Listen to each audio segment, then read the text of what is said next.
Fisherfolk, business operators and a member of the political directorate are sounding the alarm this evening over what appears to be another beach access dispute.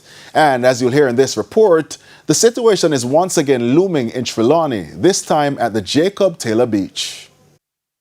Jamaican flags fluttering in the breeze and waves kissing fishing boats. It's almost the perfect day in paradise. But it isn't. These men marching militantly towards a notice signals something is troubling them, and they are convinced it's another attempted beach grab. This is craziness that is going on in our country. Our country is for the people. And I've been here and I've seen tourists who came back to this country like 10 times. And I said to the visitor, why did you keep on coming back to Jamaica? And they said to me, it's because of the people. It's because of the people. Our people are the nicest people, but our people have nothing at all. Nothing. And the little that we have, you want to take it away?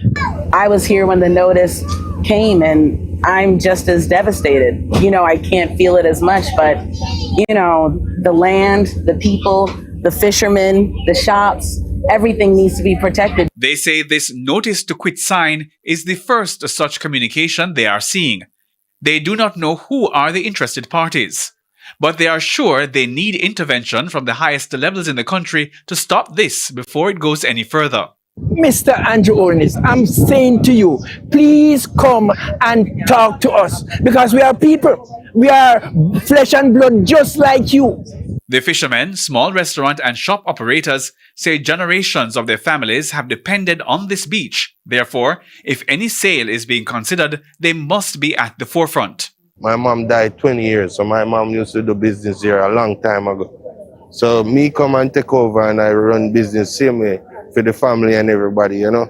Yeah, and we there, so and for the longest while I'm here, I never see anyone else coming in like from the government to help us, right? So I have my place here. You think that we should be the first person to get the first preference to get the property is selling, you see me? So we don't understand how you go sell the property behind person that was on the property for years. This issue comes hot on the heels of another land dispute just a few minutes away in Cooper's Pen. And PNP constituency chairman for Northern Trelawny, Dennis Meadows, is convinced this is no coincidence. This is not unrelated to what happened down the road from here at Cooper's Pen. In my view, this is another exercise of private interest acquiring prime property like Jacob Taylor Beach. Many of you have been here in excess of 50 years. You have made your lives there. You have cleared the land. This was, as somebody said earlier, was woodland. And you all, by your own sweat and blood, you came here and you cleared the land, which now make it attractive for private interests. And we're saying we're not working with that. And furthermore, if you look at the notices, it is not dated and it's not signed appropriately, which raise the question of the legitimacy of these notices. Something tells me somebody's trying or testing the waters. Is convinced this is no coincidence. Hal Shane Burke, TVJ News.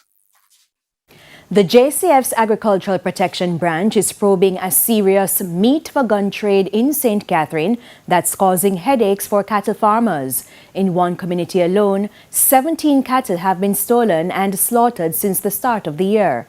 It's believed the criminals are operating with syndicates in countries like Haiti. Kalisha Williams has that story.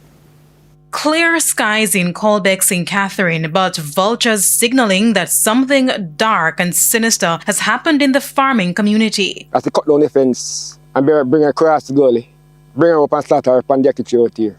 This farmer, Delbert Clark, explaining how he believed predial thieves entered his farm and slaughtered 2 of his cattle Sunday night. The remaining carcasses are what the vultures are feasting on. A heartbreak for farmers who say they've lost millions. When the mother cow giving suck, they can leave the calf, a 5-month-old calf, and leave. Another farmer, Paul McCalla, also lost 2 of his cows the same night in the same area. Night, me hear cows say, that I'm a big bull, like I say, I sit down. how we good? And I say, black swap. And I kind of way treat them like a girl pick me and my boy pick me them. So me say black swap. And I hear him say nothing more again. But by daylight Monday morning, the tragedy was revealed.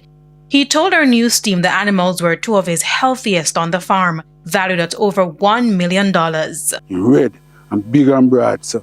And Miss Nicey, that I next one, I say, my love her go. When I come, I don't see them. The farmers have been playing a cat and mouse game with thieves since the start of the year. In fact, they told us 17 animals have been slaughtered by criminals since January, valuing at $6 million.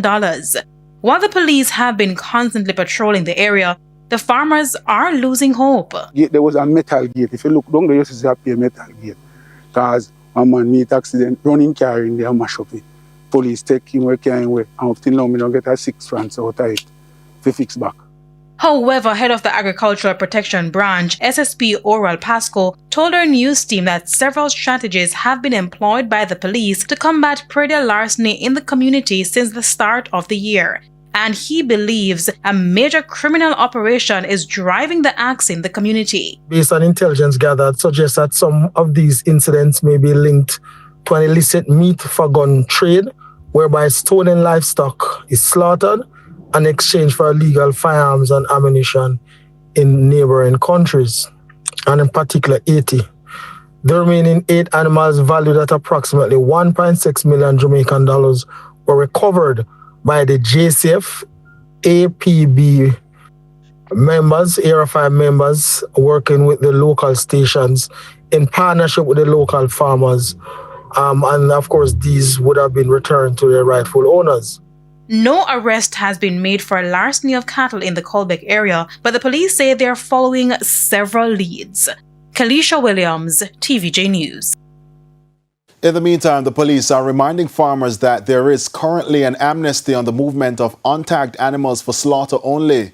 SSP Pasco said farmers can make use of the amnesty to cover some of their expenses. He added that the system is so designed to root out criminals and to safeguard the island's meat supply. However, the requirement is that they must show proof of ownership, and in particular, if it's purchased, they must provide the RADA receipt with certain details and description of the animals on it.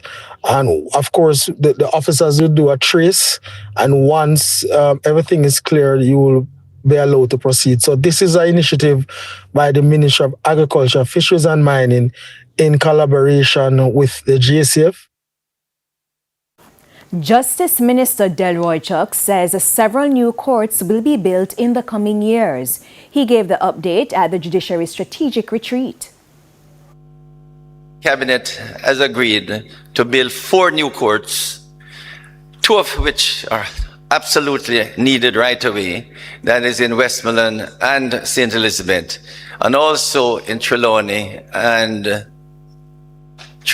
St. Anne. So 4 new courts will be built within the next 2 years, I hope, on the Nara.